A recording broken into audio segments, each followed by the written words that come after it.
Setiap orang memiliki perilaku baik dan buruk. Pada perilaku buruk, orang-orang akan berusaha untuk berhenti dan mengubahnya menjadi sesuatu yang baik. Misalkan saja seorang perokok berat. Demi kesehatannya, dia diminta untuk berhenti dan dia setuju. Hanya saja dalam prosesnya, hal itu tidak semudah yang dibayangkan. Mengubah setiap perilaku tentu saja punya tantangan dan kesulitan yang berbeda-beda. Setiap orang berjuang sebisa mungkin, namun hasilnya belum tentu seperti yang kita harapkan.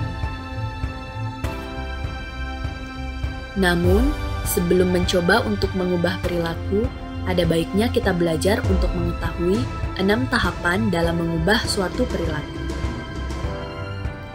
Dengan memahami tahapan tersebut, sekiranya dapat memudahkan kita dalam mencapai rencana perubahan perilaku yang kita harapkan. Salah satu pendekatan yang terkenal dalam mengubah perilaku dikenal dengan istilah Trans-Theoretical Model. Pendekatan ini diperkenalkan pada akhir 1970-an oleh dua orang peneliti yakni James Prochaska dan Carlo Di Clemente yang mempelajari cara-cara untuk membantu orang berhenti merokok. 6 tahapan yang kemudian terbukti efektif dalam memahami bagaimana orang mengalami suatu perubahan perilaku. Tahap pertama disebut pre-contemplation. Pada tahap ini, orang-orang masih berpikir jika perilaku mereka baik-baik saja. Mereka kerap disebut menyangkal atau denial, tidak menganggap perilaku yang ingin diubah sebagai masalah. Jika teman-teman berada dalam tahap ini, teman-teman mungkin merasa pasrah dengan keadaan teman-teman saat ini atau percaya bahwa kamu tidak memiliki kendali atas perilaku itu. Jika teman-teman berada di tahap ini, mulailah dengan mengajukan pertanyaan kepada diri sendiri. Pernahkah kamu mencoba mengubah perilaku ini di masa lalu? Bagaimana kamu mengenali bahwa kamu memiliki masalah? Apa yang harus terjadi agar kamu menganggap perilaku kamu sebagai masalah? Tahap kedua disebut contemplation atau kontemplasi. Pada tahap ini, orang-orang mulai menyadari akan perilaku yang hendak diubah. Hanya saja akan terjadi konflik diri yang cukup berat. Karena ketidakpastian ini, tahap perubahan kontemplasi dapat berlangsung berbulan-bulan atau bahkan bertahun-tahun. Jika teman-teman berada di tahap ini, mulailah dengan mengajukan beberapa pertanyaan penting untuk kamu tanyakan pada diri sendiri. Misalnya, mengapa kamu ingin berubah? Apakah ada yang mencegah kamu berubah? Apa saja hal-hal yang dapat membantu kamu melakukan perubahan ini? Tahap ketiga disebut preparation atau persiapan. Selama tahap persiapan, kamu mungkin mulai membuat perubahan kecil untuk mempersiapkan perubahan hidup yang lebih besar. Misalnya, jika menurunkan berat badan adalah rencananya, kamu mungkin beralih ke makanan yang tidak berlemak atau memiliki kadar lemak yang lebih rendah.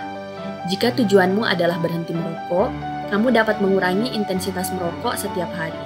Mungkin juga mengambil tindakan langsung seperti berkonsultasi dengan terapis atau membaca buku-buku self-help.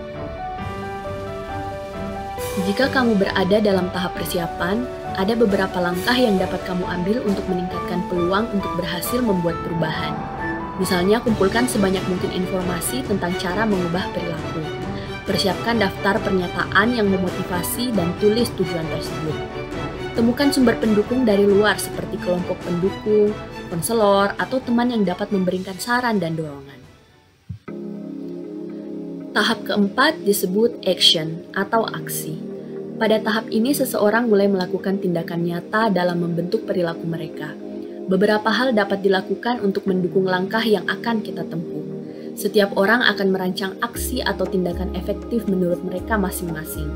Ada cara-cara khas yang akan dipilih dan dilakukan hingga merasa ini akan berhasil.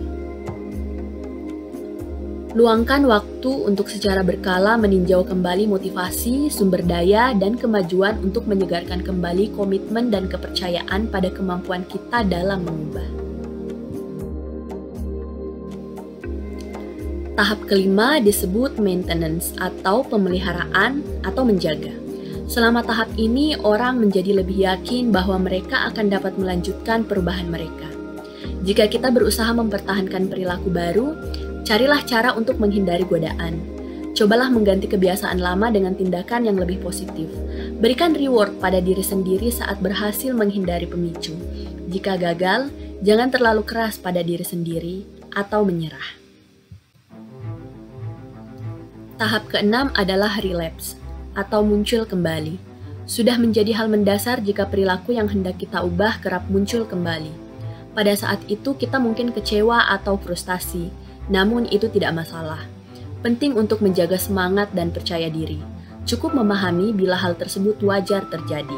Yang perlu dilakukan adalah melakukan refleksi dengan bertanya pada diri sendiri terkait apa yang menjadi penyebab dan cara menghindarinya. Kita bisa mulai dari tahap persiapan, tindakan, hingga menjaga perilaku tersebut.